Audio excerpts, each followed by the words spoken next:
दोपहर के बज गए हैं 12 और मैं लगाऊंगी आज मशीन। और तीसरा दिन हो गया है, तो आज मुझे बहुत सारे कपड़े धुलने हैं। और तीसरे दिन ही मैं अपने कपड़े क्यों धुलती हूँ, क्या बेनिफिट मुझे मिलता है, वो आपको इस ब्लॉग में शेयर भी करूँगी। क्योंकि देखिए, बढ़ती महंगाई से सभी बहुत ज़्यादा परेशान हो रहे हैं और सभी यही सोचते हैं कि हम किसी न किसी तरह बचा के रखें। और गृहिणी खास तौर से सोचती है, क्योंकि देखिए परिवार चाहे छोटा हो और चाहे बड़ा हो, खर्चे सबके एक समान है। खर्चों में कहीं कोई कमी नहीं रखता है। और गृहिणी घर को चलाने वाली और यही सोचती है कि मैं किस तरह महीने की राशि को बचा के इकट्ठा कर सकूं, ताकि आने वाले टाइम में वो गृहिणी उस राशि को कहीं ना कहीं इस्तेमाल में ला सके। तो उस गृहिणियों में से देखिए एक गृहिणी मैं भी हूँ। मैं भी सोचती हूँ कि कहीं ना कहीं मैं बचा के इकट्ठा कर सकूँ, ताकि आने वाले टाइम में या फिर कहीं कोई दिक्कत हो तो उस बची हुई राशि से उस चीज़ को हम सही कर सके या उसे इस्तेमाल में ला सके। तो सभी गृहिणियाँ ऐसी होती हैं। और मैं आज इस चीज़ से भी, यानी कि वॉशिंग मशीन में तीसरे दिन कपड़े धुलने से मुझे कितना बेनिफिट मिलता है और कितनी राशि को मैं बचा के इकट्ठा कर सकती हूँ। और आप भी इस कार्य को कर सकते हो, इसे भी इस्तेमाल में ला सकते हो। वही आज आगे इस ब्लॉग में आप सभी के साथ शेयर करूँगी। तो अभी इस ब्लॉग को करते हैं शुरू। अगर आपको मेरा ये ब्लॉग पसंद आए तो प्लीज़ नीचे कमेंट में बताना ज़रूर। और चैनल पे आप नए आए हो तो चैनल को सब्सक्राइब कर दीजिए, वीडियो को लाइक और शेयर कर दीजिए। और इसी के साथ करते हैं अपने एक नए ब्लॉग की शुरुआत। नमस्कार दोस्तों, राधे राधे। कैसे हैं आप सभी? उम्मीद करती हूँ कि आप अपने घर परिवार में एकदम खुश होंगे, मस्त होंगे और स्वस्थ होंगे। तो दोपहर के बज चुके हैं अभी 12:30 और घर का वैसे तो सारा काम हो गया है। मम्मी गई है रौनक को लेके घुमाने के लिए बाहर, क्योंकि वो मुझे कपड़े नहीं धुलने दे रहा था। और मैंने मशीन लगाई हुई है। और आज लाइट थोड़ा लेट भी आई थी और मशीन भी थोड़ा लेट ही लगी। सुबह से वेट करते करते ये टाइम हो गया। और अब मैंने सारे कपड़े बाहर निकाल के रख लिए हैं जो मैं धुलूंगी। और तीसरे दिन ही मैं मशीन क्यों लगाती हूँ और तीसरे दिन ही कपड़े मैं क्यों धुलती हूँ, क्या बेनिफिट मुझे तीसरे दिन कपड़े धुल के मिलता है। कपड़े तो हालांकि मैं रोज़ भी धो सकती हूँ, घर हमारा परिवार ज़्यादा बड़ा तो नहीं है, छोटा है, हाथ से भी धुल सकती हूँ। लेकिन तीसरे दिन मशीन में ही क्यों धुलती हूँ और कितना बच जाता है कितना नहीं, वो तो मैं आपको आगे बताऊँगी ही। और सब कपड़े मैंने बाहर निकाल के रख लिए हैं। और कपड़ों के साथ साथ मैं और क्या चीज़ तीसरे दिन मशीन में धुलती हूँ। तो धुलने वाले कपड़ों को मैंने बाहर बाल्टी में रख दिया है भर के। और अभी सर्दी चल रही है तो सर्दी में डबल तिबल कपड़े निकलते हैं जिनको हमें धुलना होता है। जैसे इनर हो गया, जर्सी, स्वेटर, शॉल और मोजे, टोपे, ये चीज़ें एक्स्ट्रा हो जाती हैं सर्दियों के टाइम पे। और एक बाल्टी में मैंने कंबल रखा है धुलने के लिए। इधर कुछ पायदान है, जूते हैं जो कि मुझे मशीन में डाल के धुलने हैं। और देखिए, घर गृहस्थी को चलाने वाली हर गृहिणी यही सोचती है कि महीने में मैं किसी ना किसी तरीके से इतनी राशि बचाकर इकट्ठा कर सकूं, ताकि भीड़ भकत में कहीं भी काम आ सके। क्योंकि अब पहले वाला दौर नहीं रहा है। और अब इस बढ़ती महंगाई में अभी सब क्या है कि एक के काम करने से भी घर के खर्चों की पूर्ति नहीं हो पाती है। और घर को चलाने वाली गृहिणी को इसीलिए कहा जाता है कि कंजूस होते हैं, क्योंकि वो महीने में बचाना जानती है। वो जानती है कि मैं अपने घर को किस तरह मेंटेन करूँ, किस तरह मैं कहाँ से बचा सकूँ, चाहे वो अपने ऊपर कम खर्च करके बचाना हो या फिर अपनी रसोई से बचाना हो महीने में, लेकिन वो बचा लेती है ताकि सही टाइम आने पर वो उस राशि को, बची हुई राशि को अच्छी जगह इस्तेमाल में ला सकती है। तो देखिए, अब पहले वाला दौर तो नहीं रहा है कि 1-2 रुपये जमा करके हम अपने बच्चों को अच्छी एजुकेशन दिला सके या फिर हम 1-2 रुपये में 1-2 किलो दूध लेकर पी सके। पहले वाला दौर नहीं रहा। अब तो क्या है कि जैसे बच्चों को एजुकेशन दिलाएंगे ऐसी ही आपको फ़ीस जमा करनी पड़ेगी। और टाइम आने पर महिला अगर फीस में कमी भी रह जाती है तो वो घर से ही पूरी करती है। तो देखिए, मेरा भी कुछ ऐसा ही है कि मैं तीसरे दिन कपड़े धुलती हूँ। आपको मैंने बोला भी है कि मैं तीसरे दिन कपड़े क्यों धुलती हूँ, क्योंकि इससे मेरी रसोई का बजट सही रहता है। इससे मैं थोड़ा बहुत बचा लेती हूँ, क्योंकि अगर मैं ही तो मुझे नुकसान ही नुकसान है और मैं महीने में कुछ भी नहीं बचा पाऊंगी। तो देखिए, नुकसान क्यों होता है, पानी भी इतना ही लगता है, सरफ भी इतना ही लगता है रोज़ कपड़े धुलने में, और बिजली भी इतनी ही खर्च होती है। और तीसरे दिन अगर हम कपड़े धुल रहे हैं तो हमारा पानी भी इतना ही लगेगा, हमारा सरफ भी इतना ही लगेगा और हमारी बिजली की भी खपत इतनी ही होगी।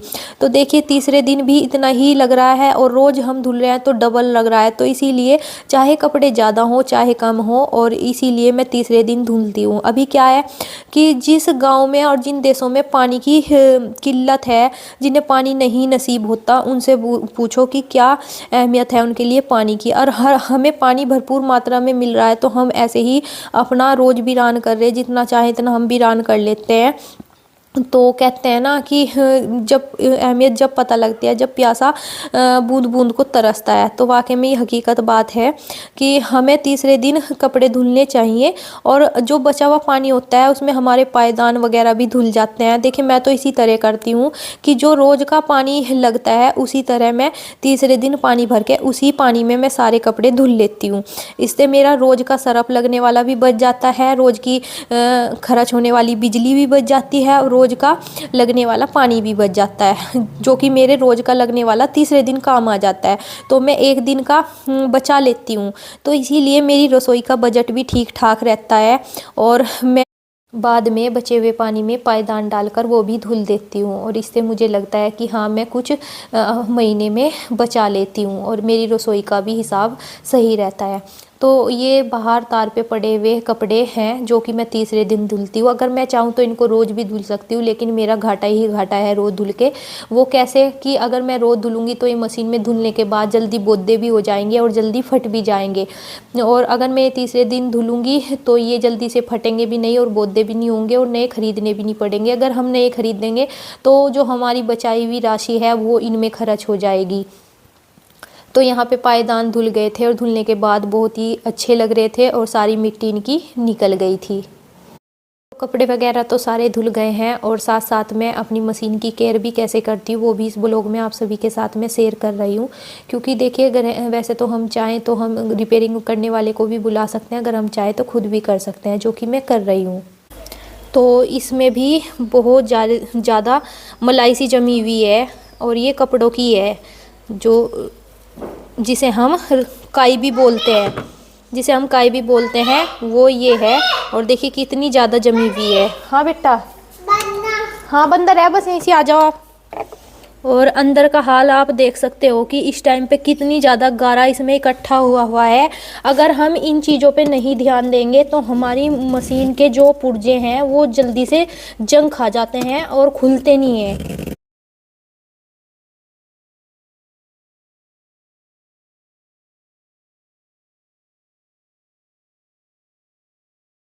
तो देखिए मैंने पूरा का पूरा व्हील है वो निकाल दिया है और इसकी अंदर की हालत आप देख सकते हो कितनी ज़्यादा मिट्टी इकट्ठा हुई है। जो कपड़ों का नरक होता है वो सारा जम जाता है काई के रूप में, तो ये सारा हमारी मशीन को जाम कर देता है। तो इसी तरह हम गृहिणियों का फ़र्ज़ बनता है कि साथ साथ हम इन चीज़ों पे भी, छोटी छोटी चीज़ों पे भी ध्यान देते रहना चाहिए, ताकि हमारी कोई भी चीज़ जल्दी से ख़राब ना हो। और ख़राब होगी तो आपका जो घर का बजट है वो डगमगा जाएगा। और अगर आप बचाना चाहती है तो इन चीज़ों को, इन छोटे छोटे ट्रिक को आप अपनाते रहे तो आपका मशीन भी सही चलेगा और आपका कोई खर्चा भी नहीं होगा।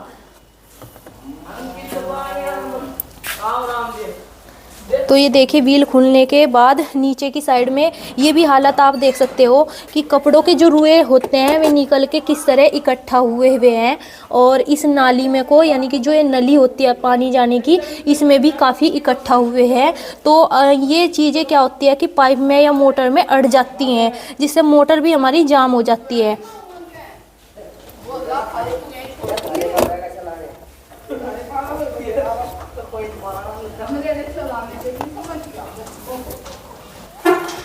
और ये व्हील के पीछे का हिस्सा है जो कि इतना ज़्यादा गंदा नज़र आ रहा।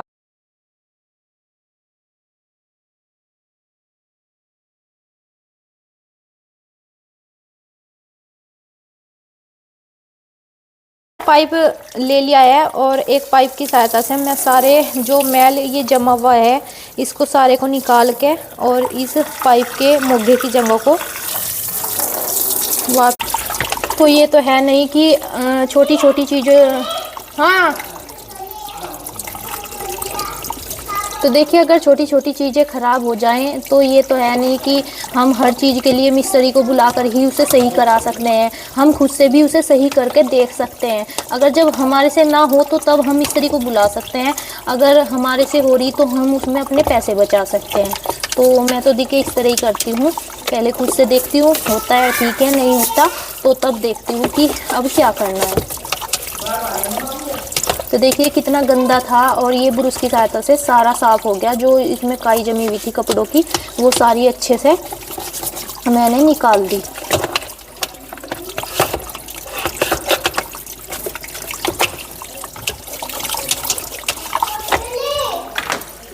तो इस व्हील को मैं बाहर लेके आ गई हूँ। अंदर मशीन तो मैंने साफ़ कर दी अच्छे से, और जो ये व्हील है इसको मैं पाइप से धोऊंगी। पाइप को आगे से दबाने से सारे में अच्छे से पानी की धार लगती है और सारी जो काई है वो निकल के बाहर आ जाती है।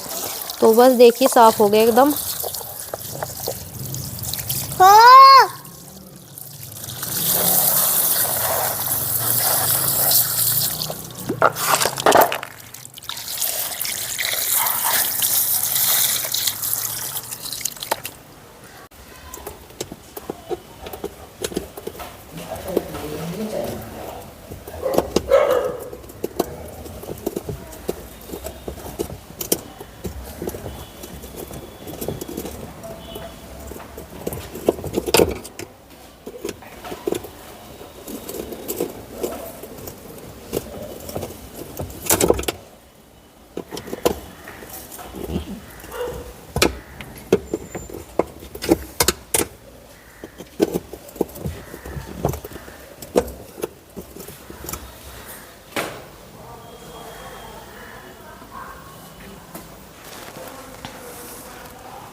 तो मैंने इसका पैच वगैरह टाइट कर दिए हैं और मशीन को अच्छे से अंदर से भी साफ़ कर दिया है और बाहर से अब कपड़े से अच्छे से पोंछ देती हूँ।